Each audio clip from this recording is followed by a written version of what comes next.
السلام عليكم ورحمة الله وبركاته.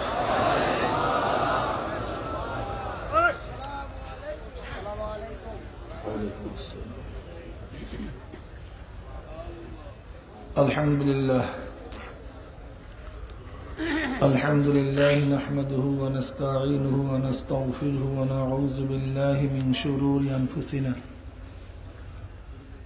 من يهد الله فلا مضل له ومن يضلله فلا هادي له ونشهد أن لا إله إلا الله وحده لا شريك له ونشهد أن محمدا عبده ورسوله أما بعد فأعوذ بالله من الشيطان الرجيم بسم الله الرحمن الرحيم يا أيها الذين آمنوا صلوا عليه وسلموا تسليما اللهم صل على سيدنا ونبينا وحبيبنا مولانا محمد صلى الله عليه وعلى آله وأصحابه وبارك وسلم اللهم صل على سيدنا ونبينا وحبيبنا مولانا محمد صلى الله عليه وعلى آله وأصحابه وبارك وسلم اللهم صل على سيدنا وحبيبنا مولانا محمد صلى الله عليه وعلى آله وأصحابه وبارك وسلم أعوذ بالله من الشيطان الرجيم بسم الله الرحمن الرحيم فاذكروني أذكركم صدق الله العلي العظيم وصدق رسول النبي الكريم আল্লাহ পাকের বান্দা জনাব মুহাম্মদুর রাসূলুল্লাহ সাল্লাল্লাহু আলাইহি ওয়াসাল্লাম উম্মতগণ, আল্লাহ পাক রব্বুল আলামিন আপনাকে আমাকে এই পর্যন্ত হায়াতে রেখে দামি এক মাজলিসে আসার বসার বলা শোনার তৌফিক আল্লাহ পাক দান করছেন। শুকরিয়া তান সবাই বলি আলহামদুলিল্লাহ। এই মাজলিস অনেক গুরুত্বপূর্ণ, অনেক দামি।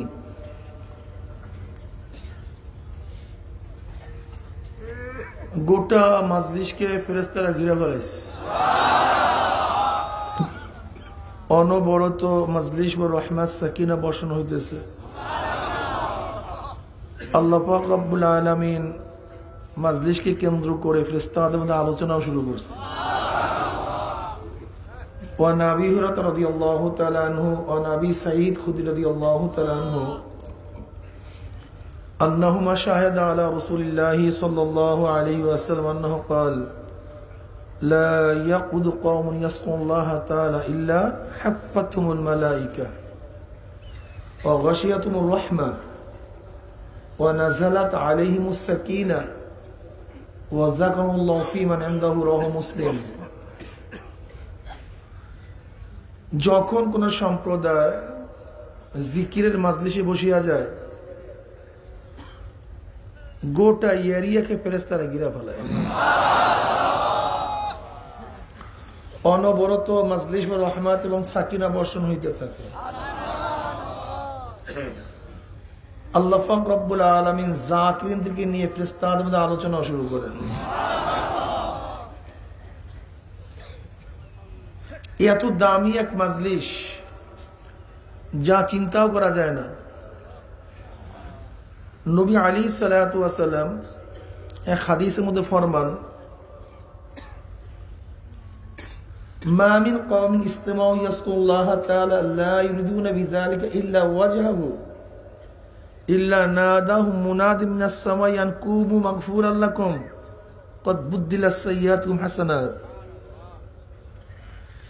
যখন আল্লাহ পাকের বান্দা একমাত্র আল্লাহকে রাজি খুশির উদ্দেশ্যে জিকিরের মাজলিসে বসিয়া যায়, অন্য কোনো উদ্দেশ্য থাকে না, উদ্দেশ্য একমাত্র লা ইউরিদুনা বিযালিকা ইল্লা ওয়াজহু, একমাত্র আল্লাহ পাকের খুশি। মানুষ আমাকে দরবেশ বলবে, মানুষ আমাকে কামেল বলবে, মানুষ আমাকে বুজুর্গ বলবে, আমাকে হাদিয়া তোহফা দিবে, সম্মান ইজ্জাত করবে, না, দুনিয়াবি কোন উদ্দেশ্যে সে বসে নেই, একমাত্র আল্লাহকে রাজি খুশি করার উদ্দেশ্যে বসছে। দেখেন কিয়ামতের ময়দানে আল্লাহ পাক রব্বুল আলামিন অনেক হাজীকে প্রশ্ন করবে, হাজী আমার কাছে কি নিয়ে আসছো? বলবে আল্লাহ আমি রিকশাওয়ালা ছিলাম, ঠেলাওয়ালা ছিলাম, 1 টাকা আটা না জোগাতে জোগাতে আমি তোমার বাইতুল্লাহ জিয়ারত করার জন্য আসছি। কত সাধনা করছি, কত চেষ্টা করছি, না খেয়ে টাকা জমাইছি, হজ করছি তোমাকে রাজি খুশি করার উদ্দেশ্যে। আল্লাহ পাক বলবে তোর বাহ্যিক অঙ্গ প্রত্যঙ্গ তো সবাই দেখছে, কিন্তু ভিতরের কলবটা কেউ দেখে না, ওইটা দেখছি আমি। ওখানে কার কোনো শেরকাত নেই, কার কোনো শেরকাত নাই, তোর কলবের খবর আমি রাখি। তুই তো হজ করছস, মানুষ তোকে হাজি বলবে এই উদ্দেশ্যে, মানুষ তোকে হাজি বলছে উদ্দেশ্য পূরণ। কাজে দুনিয়াতে যে উদ্দেশ্যে হজ করছো দুনিয়াতেই পেয়ে গেছো, আমার কাছে কিছু না। কি বুঝলেন? অনেক শহীদকে আল্লাহ পাক প্রশ্ন করবে, শহীদ কি নিয়ে আসছো? আল্লাহ তুমি দেখো নাই, তোমার রাস্তায় গলা কাটাইয়া দিছি। বলে আমি দেখছি না, কোনো কিছু তো গোপন না, সবই তো দেখছি। তুই তো যুদ্ধ করছস, তোকে মানুষ নেতা, তুই যুদ্ধ করছস গনিমতের মাল অর্জন করার জন্য, নেতা হওয়ার জন্য, নেতৃত্ব পাওয়ার জন্য, তোর আলোচনা ছড়িয়ে পড়বে এর জন্য, তোকে মানুষ বীর বলবে।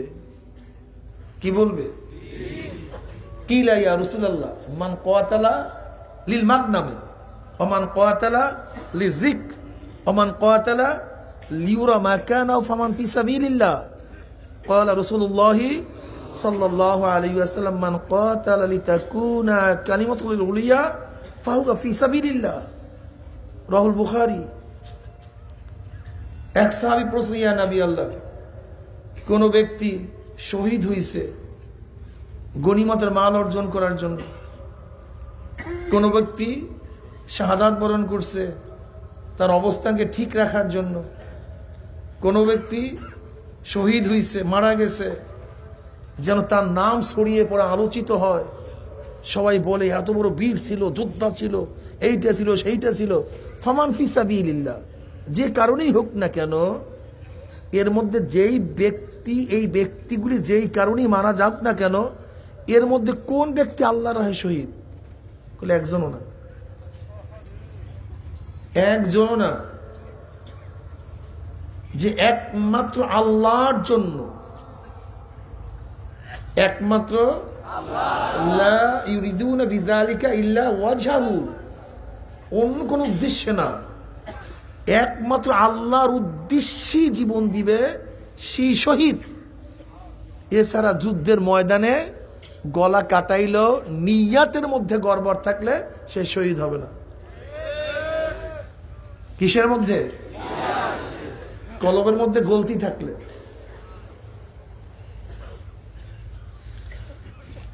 কলবের মধ্যে গ্যাঞ্জাম থাকলে সব বাদ, সব কি? সব বাদ, কিচ্ছু কাজে লাগবে না। এর জন্য কোরআনের মধ্যে কসম শুরু হয়েছে, ফালা ওয়া রাব্বিকা লা ইউমিনুনা হাত্তা ইউহাক্কিমুকা ফীমা শাজারা বাইনাহুম এর আগে কোরআন কসম করে নাই, এখান থেকে কসম শুরু। কোরআনের কসম শেষ, ওয়াল আসর ইন্নাল ইনসানা লাফি খুসর। এরপরে কোরআন কসম করে কোনো কথা বলে নেই, সমাপ্ত করছে। কসম কেন করা হয়, কারণটা কি? কসম করা হয় কথার গুরুত্ব বুঝাবার জন্য। তা আল্লাহ পাকের কথা তো কসম ছাড়াও সত্য। ওমান আস্তাকু মিনাল্লাহি কিলা, আল্লাহর চেয়ে সত্যবাদী কে আছে? আছে নাকি গো? আল্লাহ নিজেই কয় ওমান আস্তাকু মিনাল্লাহি কিলা, আল্লাহর চেয়ে সত্যবাদী আবার কে আছে রে? আল্লাহ পাক কসম না কাটলেও তার কথা সত্য। কসম ছোট কাটে বড়র কাছে, যার অধীনস্থ সে কসম কাটে, যার অধীনস্থ সে কসম কাটে না। আসামি কসম কাটে, জজ কসম কাটে না। সন্তান কসম কাটে, বাবা কসম কাটে না। ছাত্র কসম কাটে, উস্তাদ কসম কাটে না। এর জন্য দেখবেন আসামি ইজলাসে ওঠার মানে টিকটিকিতে ওঠার আগে কসম করে, আল্লাহর কসম আমি শপথ করতেছি আমি মিথ্যা বলবো না। ঠিক না? বাবা তো ছেলের কাছে কসম কাটবে না, কিন্তু বাবা কসম কাটে কখন? যুক্তির কসম বাবা কাটে না, মোহাব্বতের কসম বাবা কাটে। কিসের কসম কাটে? মোহাব্বতের কসম। যুক্তির কসম কাটে না।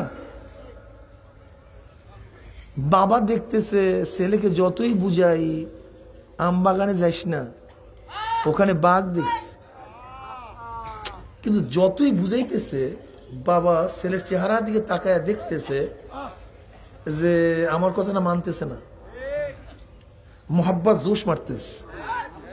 আমার ছেলে যদি আম বাগানে চলেই যায় অবস্থা খারাপ, ছেলে যাইস না। ওর লোক আমের দিকে, বারবার খেয়াল করছে আমের দিকে। এবার বাবার মধ্যে মোহাব্বত জোশ মারছে, এ সন্তান আমি আল্লাহর কসম করে বলতেছি আম বাগানে যাইস না, ওখানে বাঘ দেখছি আমি। এই যে বাবা ছেলের কাছে কসম কাটছে, এটা যৌক্তিক কসম না, মোহাব্বতের কসম। আল্লাহ পাক রব্বুল আলামিনের কথা তো কসম ছাড়াও সত্য। আর তিনি হলো মালিক, আমরা হলাম গোলাম। তিনি খালেক, আমরা মাখলুক। তিনি সর্বা, সব কিছুরই অধিকারী তিনি। কুলিল্লাহুম্মা মালিকাল মুলক, সমস্ত ক্ষমতার অধিকারী তিনি। অথচ তোমার মতো আমার মতো বন্দাকে বুঝাতে গেলে আল্লাহ পাক কসম কাটবেন কেন?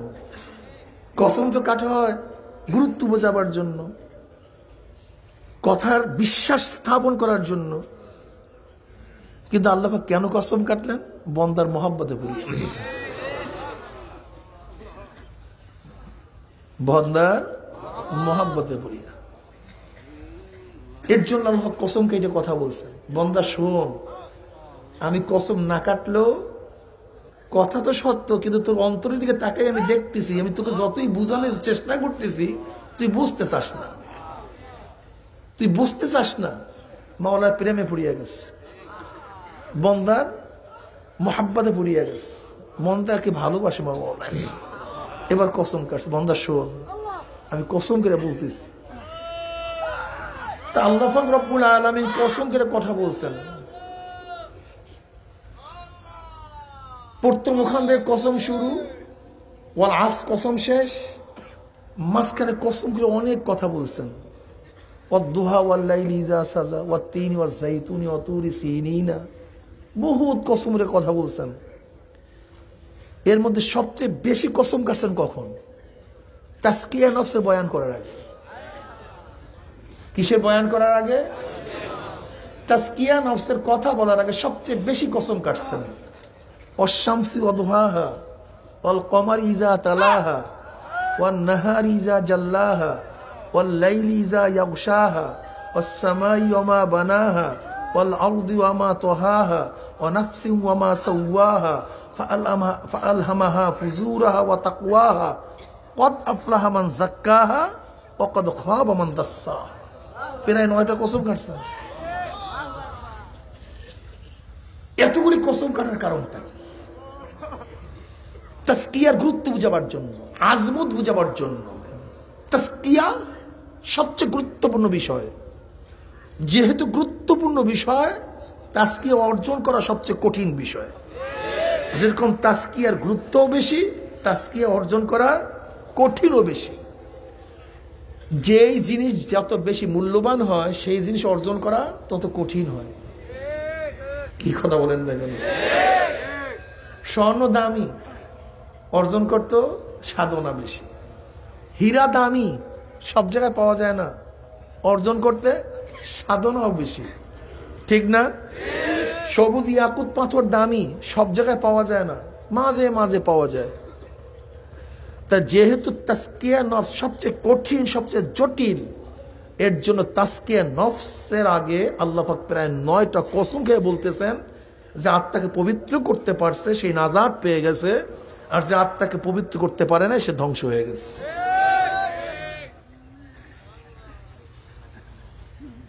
খুব কঠিন মাসালা। এর জন্যই তাসকিয়া নফস সবচেয়ে কঠিন এবং সবচেয়ে জটিল এবং সবচেয়ে দামি। কি কথা ঠিক না? যে আত্মাকে পবিত্র করতে পারছে সে নাজাত পেয়ে গেছে, যে আত্মাকে পবিত্র করতে পারে নাই সে ধ্বংস হয়ে গেছে। এর জন্যই নবী আলাইহিস সালাতু ওয়াস সালাম কি বললেন? রাজা'না মিনাল জিহাদিল আসগর ইলা জিহাদিল আকবার। আমি ছোট্ট যুদ্ধ থেকে বড় যুদ্ধের দিকে রওনা করলাম। তাসকিয়া নফস, আত্মাকে পবিত্র করা, শুদ্ধ করা, পরিষ্কার করা। কিসের থেকে? অপরিষ্কার থেকে। অপরিষ্কার কি? কেবের, রিয়া, হিরস, হুব্বেজা, হুব্বেমাল, এগুলি হলো অপবিত্র, কালি, ময়লা। কি কথা ঠিক না? এগুলিকে ধুইয়া মুইসা সেখানে একেবারে পবিত্রতা নিয়ে আসতে হবে। ইখলাসের সাথে ইবাদত করতে হবে।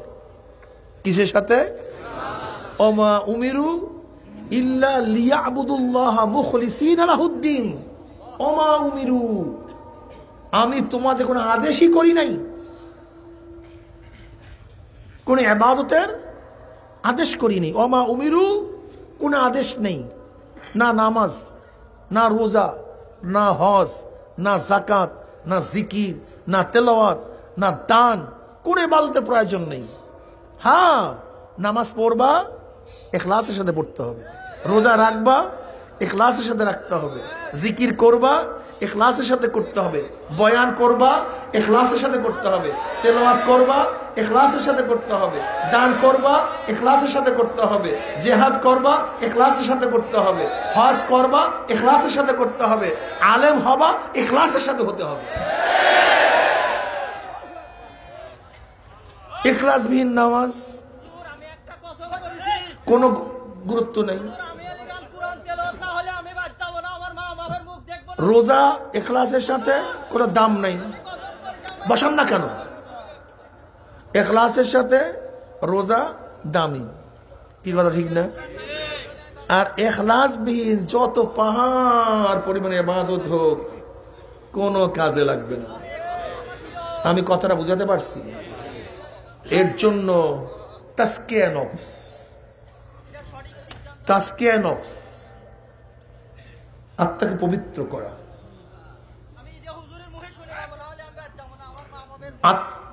তাসকিয়া নফস এটা সবচেয়ে কঠিন এবং জটিল। আমরা তাসকিয়া নফসের জন্য এখানে আসছি। তাসকিয়া নফসের বিভিন্ন পদ্ধতি, প্রক্রিয়া আছে কি নেই? শোনেন, তরিকা শব্দের অর্থ কি? রাস্তা, পন্থা, পদ্ধতি।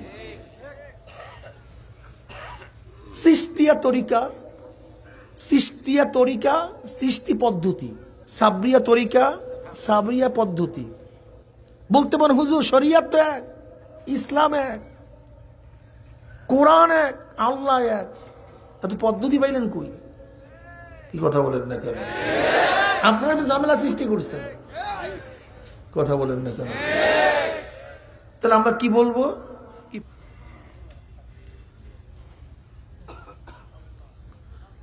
দেখবেন এসকাল তুলে প্রশ্ন তুলে যে এরাই সব ফিতনার মূল। কি যে এত তরিকা করছে, অথচ কোরআন এক, আল্লাহ এক, রসুল এক, আর এরা এত তরিকা বানায় দিছে, এত মাযহাব বানায় দিছে। খুব সহজ, আর গিলা ফেলাইছে। যদি প্রশ্ন করে ভাই বুখারীর হাদিস, মুসলিমের হাদিস, তিরমিজির হাদিস, নাসাইর হাদিস, হাদিস একটা হাদিসের কিতাব হবে কেন? কি কথা বলেন না কেন? এটা তো শিরক করে ফেলেছে মারাত্মক। বউয়ের হাদিস কোথায়? বলে বুখারীর হাদিস। নাউজুবিল্লাহ, হাদিস তো নবীর হাদিস, বুখারীর হাদিস আসছে কোথা থেকে? বলে হাদিস কোথায়? বলে মুসলিমের। আস্তাগফিরুল্লাহ, হাদিস তো নবী, তা মুসলিমের হাদিস আসলো কোথা থেকে? দেখছেন, যখন মুসলিমের হাদিস বলি, বুখারীর হাদিস বলি, তখন ইশকাল নেই। যখন আবু হানিফার মাসলা বলি, তখন ইশকাল হবে কেন? অবস্থাটা কি? জাহেলের অবস্থাটা কি?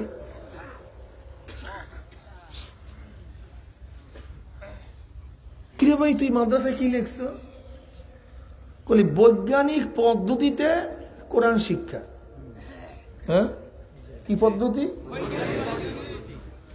মানে বৈজ্ঞানিক তরিকায় কোরআন শিক্ষা। তা কোরআন তো এক, নাদিয়া পদ্ধতি, নুরানি পদ্ধতি, বৈজ্ঞানিক পদ্ধতি। কি কথা বলেন না কেন? কিরাতুল কোরআন পদ্ধতি, তালিমুল কোরআন পদ্ধতি, আর কোরআন তো এক, এত পদ্ধতি কেন? আজ পর্যন্ত কোনদিন প্রশ্ন শুনছেন যে নুরানি পদ্ধতির আপত্তি আসছে, নাদিয়া পদ্ধতির আপত্তি আসছে? কোরআন কার?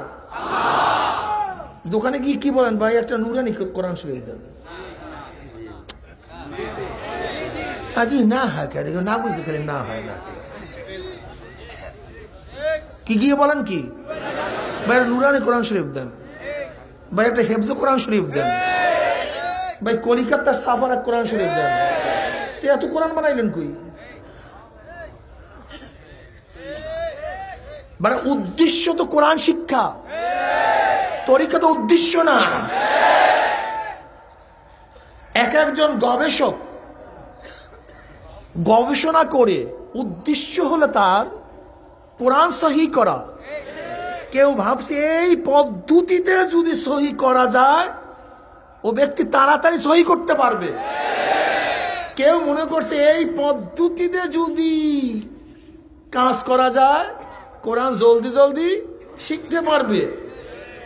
যদি এই এই এই এই এই এই পদ্ধতিতে কোরআন শিক্ষা দিলে আপত্তি না হয়, তো এই পদ্ধতি তাসকিয়া নফস করলে আপত্তি হবে কেন? তখন তোমার এত প্রশ্ন কেন? তোমার তাল্লা গরম কেন? কারণটা কি বাবা বলো?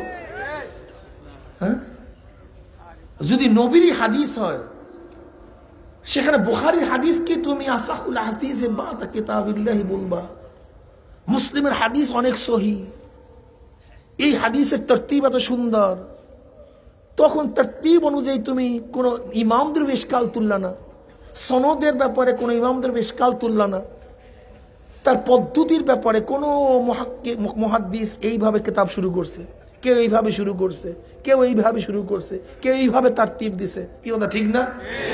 কেউ কোনো ইশকাল তুললা না, কেউ তাফসীর এইভাবে লিখছে, কেউ এইভাবে লিখছে। কিন্তু যখনই তাসকিয়া নফসের কথা বলি, এই পদ্ধতিতে তাসকিয়া নফস করতে হবে, তখন ইশকাল তুলছে যে এত পদ্ধতি পাইলেন কই? আপনারা তো ইসলামকে ধ্বংস করছেন। বাস লাগাই দিছে।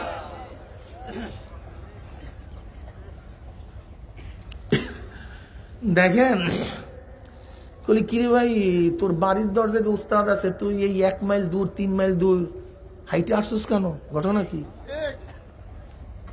তোর বাড়ির দরজায় তো ওই অঙ্ক স্যার আছে, তুই এখানে অঙ্ক শিখতে আসছিস কেন?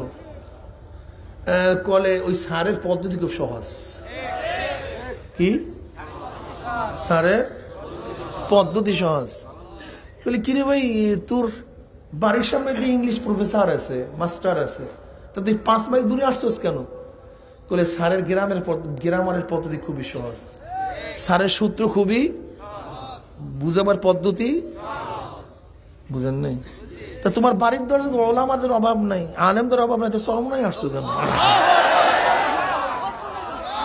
বুঝাতে পারি না, ওই একই কাজ। চরমনাই আসছোস কেন? নাই আলেম ওখানে? বলে আছে, কোনো সন্দেহ নেই। এখন ওই দেখবেন আমাদের উপর এসকাল তুলে, যত তরিকা আছে এই তরিকার মধ্যে সহজ তরিকা লাগাই দিচ্ছে, বলে সহজ বানাই দিচ্ছে। আমাদের কেতার মধ্যে লেখা আছে না যে এত তরিকার মধ্যে সহজ তরিকা লাগাই দিচ্ছে, দেখছো এইটা নাকি সহজ তরিকা। সহজ তরিকা, সহজ সূত্র, এসকাল নেই। স্যারে সহজভাবে পড়ায়, প্রশ্ন নাই। সহজভাবে শিখায়, প্রশ্ন নাই। কিন্তু যখনই বলি সহজভাবে তাজকিয়া নফস করা হয়, বাস আর প্রশ্ন শেষ নেই। এই কথাটা বুঝাতে পারছি? এর কারণটা কি? এর কারণটা কোথায়? নবী আলী সাল্লাল্লাহু আলাইহি ওয়াসাল্লাম বসা, আবু জাহেল আসছে। আমার নবীকে দেখার সাথে সাথে বলতেছে, আবু জাহেল, তোমার নবী আলাইহিস সালাতু ওয়াস সালাম, নবী আলাইহিস সালাতু ওয়াস সালামকে আবু জাহেল দেখছে, চেহারা দেখে তাকাই বলতেছে, তোমার চেহারা তো কালো, এত কুৎসিত, এত বিশ্রী, নাউজুবিল্লাহ। এই কথা বলে আবু জাহেল চলে গেছে। কিছুক্ষণ পরে আবু বকর সিদ্দিক রাদিয়াল্লাহু তাআলা নবী এক জায়গায় আয়েশা বলছে, ইয়া নবী আল্লাহ, আপনার চেহারা এত সুন্দর, এত উজ্জ্বল, এত আকর্ষণীয়। কাল তুমি ঠিকই বলছো। আবু জাহেল যখন বলছে সে বলছে ঠিকই বলছে, আর আবু বকর যখন বলছে বলছে কি ঠিকই বলছে। যখন উপস্থিত সাহাবীরা বলছে, ইয়া নবী আল্লাহ, এটা কেমন কথা হলো? ওর কথাই বলছেন ঠিকই বলছো, এর কথা বলছেন ঠিকই বলছো, কারণটা কি? বলে দেখো, মানুষের কলবের ছায়া চোখের মধ্যে পড়ে। হ্যাঁ, যার চশমার যেই রং সে সেই রং দেখে, যার চশমার যেই রং সেই রং দেখে। আবু জাহেলের কলবটা কালো, কুৎসিত, বিশ্রী, ওই ছায়া পড়ছে চোখের মধ্যে, এর জন্য আমাকে সেই রং দেখছে। আর আবু বকরের কলব স্বচ্ছ, পরিষ্কার, এর জন্য সে আমাকে পরিষ্কার, সুন্দর, স্বচ্ছ দেখছে। তা ওদের কলবের মধ্যে হইলো পচা গান্ধা। তাজকিয়ার হোসেন আলোচনাই নাই, তাজকিয়ার খবরই নাই। বাগদান ওদের কথা। বর্তমান কওমিয়া মাদ্রাসার ছেলে, কওমি মাদ্রাসার আলেম, তাদের অবস্থা দেখলে পাগল হয়ে যাবেন। যদি আপনি দেখবেন কোন কওমিয়া মাদ্রাসায় গিয়া, কোন কওমি মাদ্রাসা, অনেক সব কথা বলতেছে, সবসময় মনে রাখবেন আমি কিছু কিছুর কথা বলতে চাই, কোন সময় সব উদ্দেশ্য না, এটা সবসময় মনে রাখবেন। কিছু কিছু মাদ্রাসায় গিয়া আপনি যদি একটু কান্নাকাটি করেন নামাজের মধ্যে, দেখবেন সব পোলাপানে এরকম তাকাই থাকবে যে এবার আজিব সিস কোথার থেকে দুনিয়াতে আসছে, এ তো এই জগতের লোক না, এ তো এই জগতের লোক না, এই জগতের লোক আসতো কোথার থেকে? দেখবেন সব উস্তাদ সব ভিড় করে আপনার দিকে তাকায় থাকবে, এ তো ভিন্ন জগতের এক লোক, ভিন্ন জগতের লোক, কওমিয়ান। অথচ সাহাবায়ে কেরাম রিদওয়ানুল্লাহি তাআলা আলাইহিম আজমাইনদের ঘটনা কালকে বলছে। উমর ইবনে খাত্তাব রাদিয়াল্লাহু তাআলা সামনের কাতারে কান্নাকাটি করতেন, তার কান্নার আওয়াজ পিছনের কাতার থেকে শোনা পাওয়া যেত, পিছনের কাতার থেকে, পিছনের কাতার থেকে। আরে ভাই, আলিয়া কলেজ টলেজ বাদ, এখন বর্তমান যুগে সবচেয়ে হকপন্থী আমাদের প্রতিষ্ঠান, আমি সেই কথা বলতেছি, সেখানে গিয়া যদি আপনি নামাজের মধ্যে কান্নাকাটি করেন, দেখবেন তারা ভিন্ন জগতের লোক হিসেবে আপনার দিকে সবাই তাকায় থাকে, যে জগতের লোক না।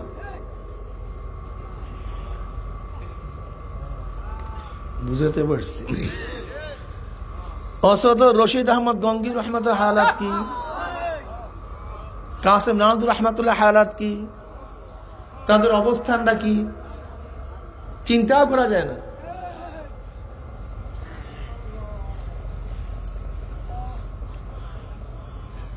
আলী রাদিয়াল্লাহু তাআলা রওয়ায়াত করেন, নবী আলাইহিস সালাতু ওয়াস সালাম যখন আনসার ও মুহাজিরদের মধ্যে ভ্রাতৃত্ব বন্ধনে আবদ্ধ করতেছিলেন, তখন সাঈদ ইবনে আব্দুর রহমান এবং সালাবা রাদিয়াল্লাহু তাআলার সাথে আনসারী রাদিয়াল্লাহু তাআলার সাথে ভ্রাতৃত্ব বন্ধনে আবদ্ধ করে দিয়েছেন।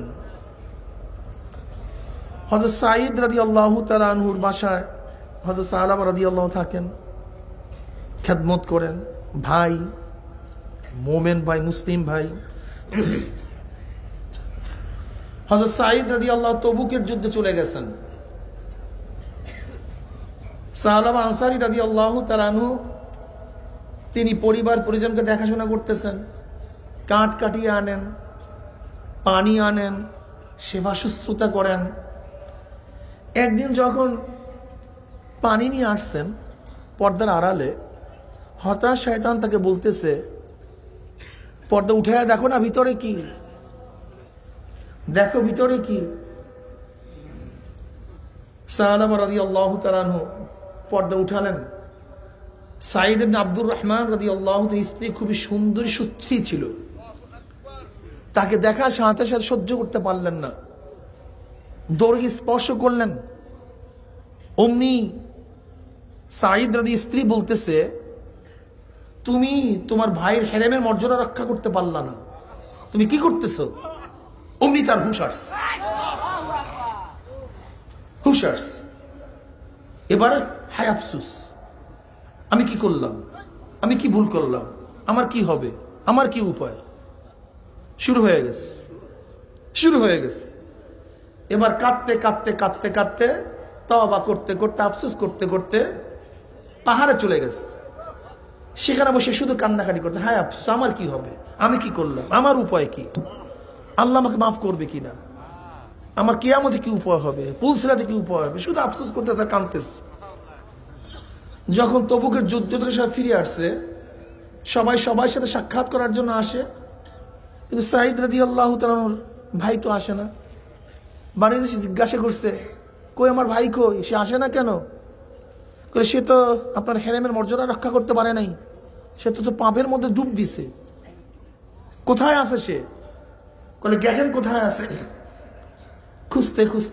খুঁজতে পাহাড়ের কিনারায় গেছে, গিয়া দেখে সেখানে কান্নাকাটি করতে, চিল্লাচিল্লি করতেছে, পেরেশান অবস্থায় আছে। তাকে দেখার সাথে সাথে মাথা নত করে ফেলাইছে। ভাই চলো, নবী আসছে, তার সাথে দেখা করতে যাই। না, আমি যাব না, আমি চেহারা উন্মোচন করতে পারবো না, আমি মাথা উঠাতে পারবো না। না, তোমাকে যেতেই হবে।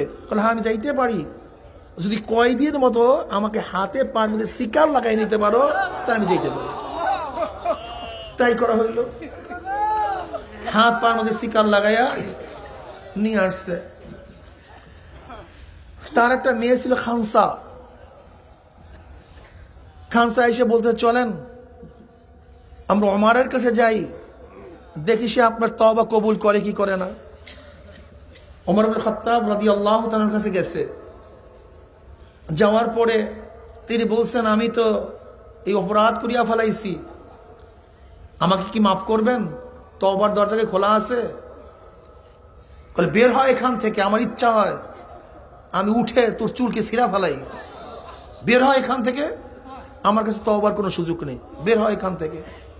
তার মেয়ে খানসা তাকে টানতে টানতে বলতেছে, চলো আবু বকরের কাছে যাই, হয়তো সে তোমাকে কবুল করবে, সে তোমার তওবাকে গ্রহণ করবে। গেছে আবু বকর সিদ্দিক রাদিয়াল্লাহু তাআলা গেছে, হাত পায়ে বেরি দেখে বলতেছে, তুমি তো আমার জাহান্নামের কথা স্মরণ করাই দিস। এখান থেকে চলে যাও, আমার কাছে মাফের কোনো সুযোগ নেই। বলে চলেন আলীর কাছে, আলীর মুর্তজা রাদিয়াল্লাহু তাআলা গেছে, বলে আমার কাছে মাফের কোনো সুযোগ নেই, তুমি এখান থেকে বের হয়ে যাও। এবার সে বলতেছে আবু বকরের দরজা বন্ধ, ওমরের দরজা বন্ধ, আলীর দরজা বন্ধ, কিন্তু সরদার দু আলম রাহমাতুল্লাহ আলামিনের দরজা তো বন্ধ না, হয়তো সে আমার তওবা কবুল করবে, আমি তার কাছে যাই। খানসা তার কাছে নিয়ে গেছে। নবী আলাইহিস সালাতু ওয়াস সালাম কাছে বলার পরে আমার নবী বলতেছেন আমার কাছে তোমার তওবা নাই, তুমি এখান থেকে বের হয়ে যাও। এবার সে সরাসরি পাহাড়ে চলে গেছে। কিন্তু তার মেয়ে বলছে আব্বা, যদি আল্লাহর নবী আপনাকে কবুল না করে, সাহাবারা আপনাকে কবুল করে না করে, তাহলে আপনাকে বাপ হিসেবে পরিচয় দেব না।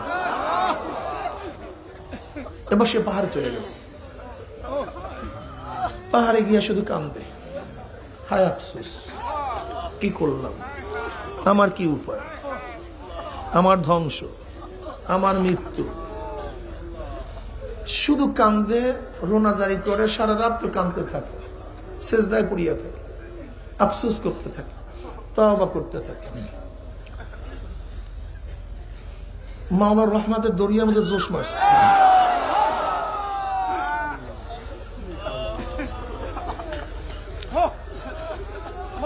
রহমানের দরিয়ার মধ্যে রহমতের জোশ মারছে।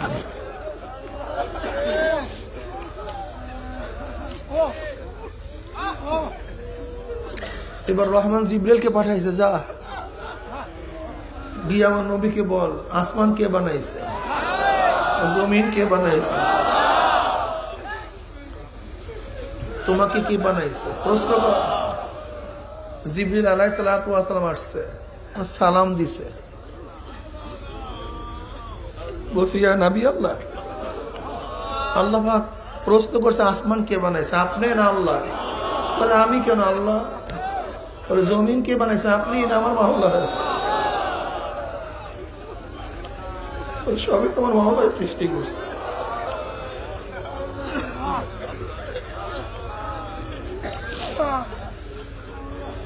সবকিছু আমার মাওলার সৃষ্টি।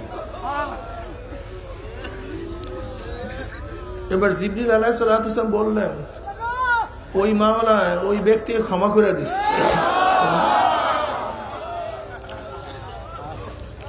নবী আলাইহিস সালাতু ওয়াস সালাম বললেন তোমার ভাই সাহাবাকে কি আনতে পারো?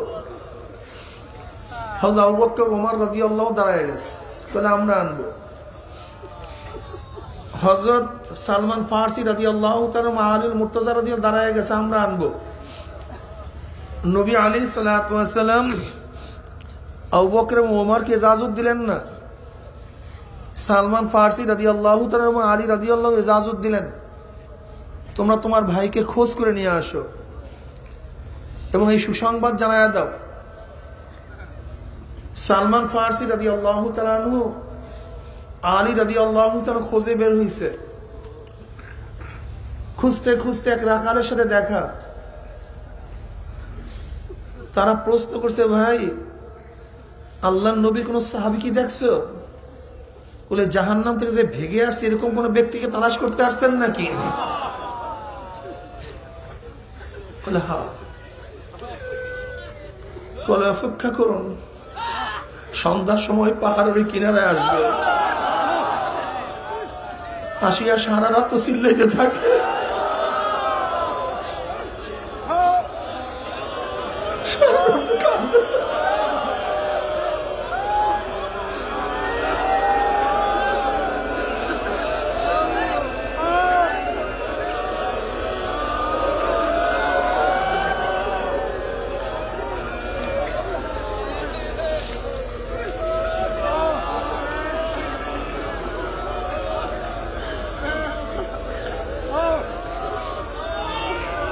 তারা অপেক্ষা করতেছিল, যখন সন্ধ্যা বেশি আসছে আসিয়া সেজদা করছে, আফসোস আমার কি হবে, আমার ধ্বংস, আমাকে মাওলা মাফ করবে, আল্লাহ তুমি আমাকে ক্ষমা করে দাও, মাফ করে দাও, আমার কি উপায় হবে? এবার তারা গিয়া নবী আলাইহিস সালাতু ওয়াস সালামের সালাম পৌঁছাইছেন, বলছেন ভাই মাওলা তোকে মাফ করিয়া দিয়েছে, নবী তোমাকে নেয়ার জন্য পাঠাইয়া দিয়েছে। এবার তিনি প্রথম বলতেছে আমার পেয়ারা নবী কেমন আছে তাই আগে বলো।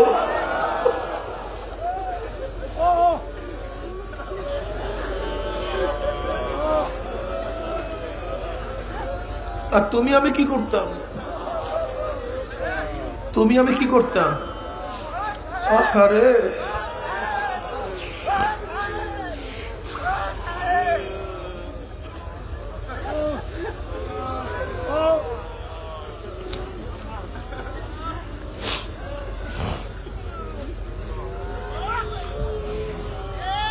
ও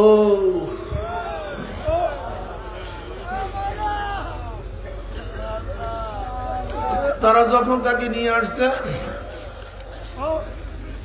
বেলালে হাবশী রাদিয়াল্লাহু ইকামত দিয়ে দিয়েছেন, তারা নামাজের পিছনে কাতার দাঁড়াইছে। নবী আলাইহিস সালাতু ওয়াস সালাম যখন তেলাওয়াত করছে আলহাকুমুত তাকাসুর,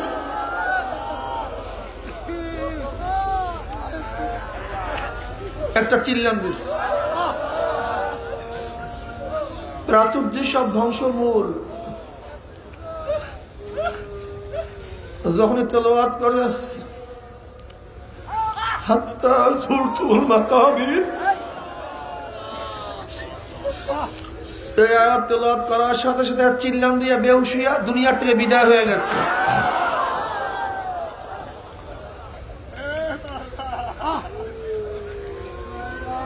সালাম ফিরাবার পরে নবী আলাইহিস সালাতু ওয়াস সালাম সালমান ফারসি রাদিয়াল্লাহু বলতেছে, সালমান তার মুখের উপরে পানি ছিটা দাও। কলিয়া নবী আল্লাহর সাথে দুনিয়ার থেকে বিদায় হয়ে গেছে, দুনিয়াতে নাই। এর মধ্যে তার মেয়ে খানসা আসছে, কলিয়া নবী আল্লাহ আমার বাবা কই? বলে খানসাকে ভিতরে নিয়ে যাও। গিয়া দেখে চাদর মুড়ানো, পাশে বলছে বাবা তোমার পরে আমার আর কেউ বাকি নাই, একা হয়ে গেল, আর কেউ বাকি নেই।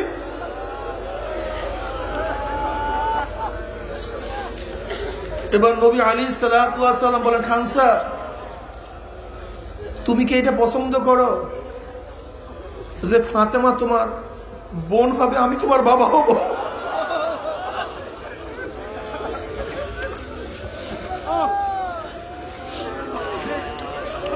এতে তুমি রাজি? নবী রাজি আছে।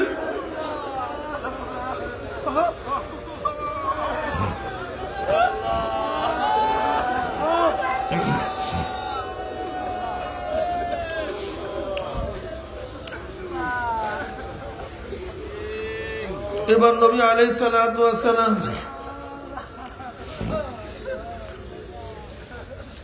তার জানাজার তার লাশের পিছনে পিছনে কাফিনের পিছনে হাঁটতেছেন, বৃদ্ধ আঙ্গুলের ভর দিয়ে এরকম হাঁটতেছেন। ওমর ইবনে খাত্তাব রাদিয়াল্লাহু বলছেন, ইয়া নবী আল্লাহ আপনি এইভাবে কেন হাঁটতেছেন, এইভাবে কেন হাঁটছেন? বলে সাহাবা আনসারীর জানাজায় এত পরিমাণে ফেরেশতা উপস্থিত হয়েছে,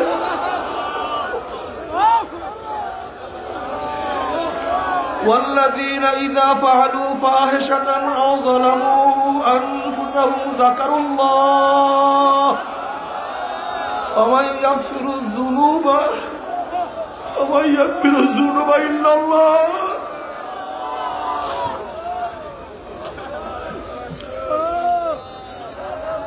আমার মাওলা দয়াবান মাওলা, আমার মাওলা মেহেরবান মাওলা,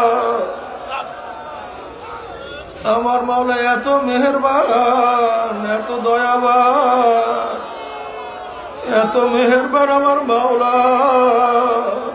আল্লাহ قل يا عبادي الذين أسرفوا على أنفسهم لا تقنطوا من رحمة الله ইন্নাল্লাহা ইয়াগফিরুয যুনুবা জামিয়া। আয় বান্দা, বান্দা, আয় বান্দারে, নৈরাশ হোস না।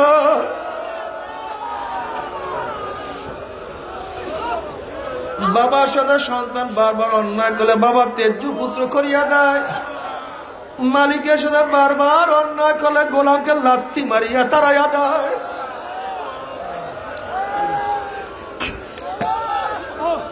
স্বামী শুধু বারবার স্ত্রী অন্যায় করলে তালাক দিয়া দেয়।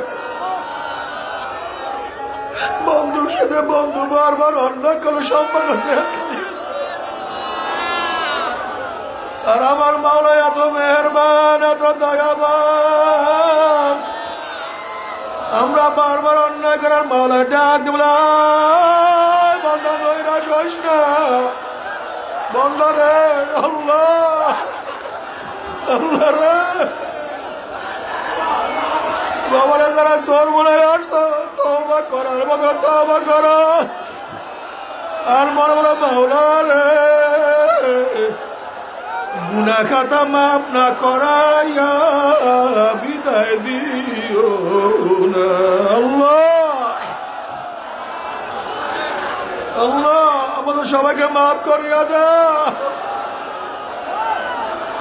সবাইকে ক্ষমা করিয়া দাও।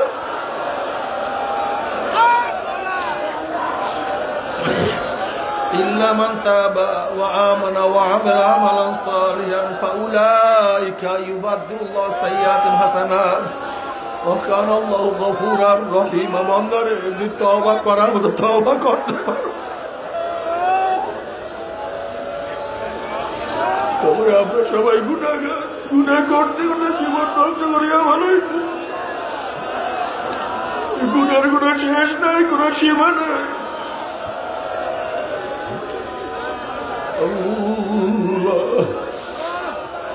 বাবারে, বনি ইসরায়েলের এক যুবক বারবার তওবা করে, বারবার তওবা ভাঙ্গিয়া ফেলায়, তওবা রাখতেই পারে না, বারবার তওবা ভাঙ্গিয়া ফেলায়। আল্লাহু পাক রব্বুল আলামিন মুসা আলাইহিস সালাতু ওয়াস সালামকে বলেন, মুসা ওই বান্দাকে বলিয়া দে আমি মাওলায় খুব নারাজ হইয়া গেছি, আমি তার খুব বেজাজ হয়ে গেছি, আমি তার ক্ষিপ্ত হয়ে গেছি। এই কথা শোনার পরে ওই ব্যক্তি খুব ভয় পেয়ে গেছে। এবার বিজন জঙ্গলে চড়িয়া গেছে, গিয়া বলছে মাওলা রে, আমি এত গুনাহ করছি, তোমার রহমত আমার গুনার চেয়েও কম হইয়া গেল।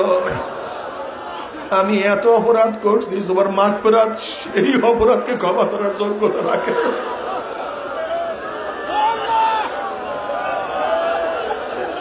তোমার রহমতের দরিয়া কি শুকাইয়া গেছে? তোমার মাগফিরাতের ভান্ডার কি বন্ধ হয়ে গেছে? আমার গুনাহ তোমার চেয়েও বড় হয়ে গেছে আল্লাহ। আমি যত গুনাহ করে আমি বিশ্বাস করি তোমার মাগফিরাত তার চেয়ে অনেক বেশি। আমি যত অন্যায় করে আমি বিশ্বাস করি তোমার রহমত তার চেয়ে অনেক বেশি। আমি ছোট, তুমি বড়, আমি মাখলুক, তুমি খালেক, আমি তোমার গোলাম, তুমি আমার মালিক আল্লাহ। তুমি মাফ না করলে আমার কি উপায় হবে আল্লাহ, তুমি আমাকে মাফ করিয়া দাও।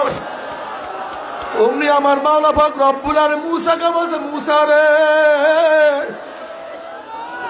তুই আমার বান্দাকে সুসংবাদ দিয়া দে, ও যত গুনাহ করছে আমি মাওলা সমস্ত গুনাহ মাফ করিয়া দিছি আল্লাহ। যেহেতু আমার সিফাতের উপরে ও আলোচনা করছে, আমি রহমান, আমি রহিম, আমি গফফার, আমি সত্তার, আমি মালিক, আমি সবার। মামারে, তওবা করার মতো তওবা করো। যদি তওবা করার মতো তওবা করতেই পারো, আমার মাওলা কত মেহেরবান মাওলা। ওমর ইবনে খাত্তাব রাদিয়াল্লাহু তাআলা আনহু একদিন রাস্তা দিয়ে হাঁটতে আছেন, হঠাৎ এক যুবকের দিকে লক্ষ্য করছেন। যুবকের হাতে একটা বোতল দেখা যায়, মনে হয় মদ হবে। হযরত ওমর ইবনে খাত্তাব রাদিয়াল্লাহু তাআলা কত বড় শানদার লোক ছিলেন সবাই আমরা জানি। আর যুবক মদের বোতল নিয়ে তার সামনে পড়িয়া গেছে। এখন যুবকের অবস্থা কি হইতে পারে? ওমর ইবনে খাত্তাব রাদিয়াল্লাহু যুবককে লক্ষ্য করিয়া তার দিকে চলতে আছে। এখন যুবকের কলিজার অবস্থা কি? আজকে আর উপায় নাই, আজকে আর মুক্তি নাই। এবার যুবক প্রকাশে কাঁদতেও পারে না, কিন্তু কলবটাকে আমার মাওলার সাথে লটকায় দিয়েছে। মাওলারে ওয়াদা করছি, যদি আজকে উমরের হাতের থেকে আমাকে রক্ষা করো, জীবনে আর মদ পান করবো না, কোনদিন মদের স্পর্শ করবো না। তুমি আমাকে মাফ করিয়া দাও। কলম তো মাওলার সাথে লটকাইয়া দিছে, মাওলা দোয়া কবুল করিয়া ফেলাইছে। ওমর ইবনে খাত্তাব রাদিয়াল্লাহু যুবকের কাছে গিয়া বলে, যুবক তোর হাতে কি? বলে আমার হাতে সেরকা। ওমর ইবনে খাত্তাব রাদিয়াল্লাহু যখন ওই বোতল উদ্বুদ্ধ করছে, ফালাইছে, দেখে বোতলের মধ্যে মদ নাই, গোটা মদ সেরকা হইয়া গেছে। আল্লাহ বাবারে আত্মাইবনা জানবে কামাল্লা জানবালা, যদি তওবা করার মতো তওবা করতেই পর আমার মাওলা মাফ করিয়া দেবে। বাবারে এখানে আমরা যারা আসছি আমরা সবাই গুনাহগার, গুনার কোনো শেষ নাই, গুনার কোনো সীমা নাই, গুনাহ করতে। কিন্তু মাওলার রহমতে কেউ নৈরাশ হয় না। আখারা সাবাকাত রহমতি আলা গযাবি, আমার মাওলার রহমত তার রাগের উপরে পর্দান্য হয়ে গেছে। মান আতানি আমশি আতাইতু হারওয়ালাতান, আখারে আমার মাওলা এত মেহেরবান মাওলা, এত দয়াবান মাওলা। যেমন বাচ্চা হাঁটতে পারে না, 1-2 পাও হাঁটে, হাঁটতে ঠিক মতো পারে না, কিন্তু দূর থেকে যখন বাপ মা হাত প্রসারিত করিয়া বাচ্চাকে ডাক দেয়, আসো বাবা আসো, বাচ্চা পারে না হাঁটতে, দেয় দৌড়। অবস্থাটা কি হয়? আছাড় খাইয়া পড়িয়া যায়। যখন আছাড় খাইয়া পড়িয়া যায়, বাপ মা তখন কি করে, আর সহ্য করতে পারে না, দৌড়ে আসিয়া বাচ্চাকে ধরে, দেখে বাচ্চার সমস্ত গার মধ্যে, শরীরের মধ্যে পায়খানা প্রসাব লাগানো, ময়লা লাগানো। তখন বাপ্পা রাগ করিয়া বাচ্চাকে আগুনেও ফেলায় না, পানিতেও ফেলায় না, বরং বাচ্চাকে ধোয়াইয়া বসাইয়া এই গেলে চুপা দেয়, ওই গেলে চুপা বুকের করে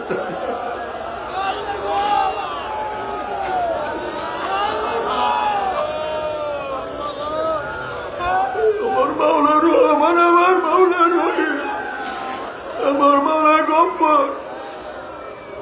যদি মাওলা দিয়ে চলতে পারো চলতে থাকো, যদি চেষ্টার মতো চেষ্টা করতে পারো, চেষ্টা করতে করতে করতে করতে মৃত্যু আছাড় খাইয়া পড়িয়া যাইতে পারো,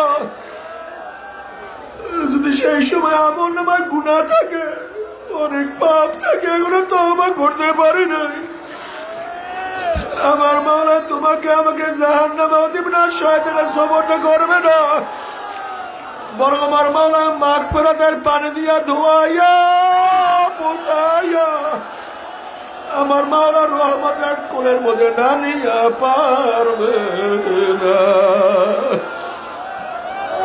কাজী বাবারে বেশি বেশি জিকির করো, জিকির করতেই থাকো। বর্তমানে দেখা যায় জিকির কমিয়া গেছে, হালকা ছাড়িয়ে দিছে। সকাল বিকাল জিকির আর করি না, মাসিক ইস্তেমায় যাইতে চাই না, 5 ঔষধ ছাড়িয়ে দিছি। বাবারে ছাড়িও না। তুমি কি দেখো না যারা ঠিক মতো হালকা জিকির করছে, 5 ঔষধ ব্যবহার করছে, আল্লাহ পাক রব্বুল আলামিন তাদেরকে কত নেয়ামত দান করছে, কত নেয়ামত আমার মাওলা দান করছে। আল্লাহ পাক যেন সেই নেয়ামত তোমাকে আমাকেও দান করে জিকিরের সাথে যেন দুনিয়া থেকে বিদায় হইতে, মাওলার নাম জবানে নিয়ে যেন দুনিয়া থেকে বিদায় হইতে পারে, গুনাহ খাতা মাফ করে যেন মাওলার কাছে হাজির হইতে পারে। 5 ঔষধ সারিও না, ঠিক মতো 5 ঔষধ পালন করতে থাকো। খবরদার ত্রুটি করিও না,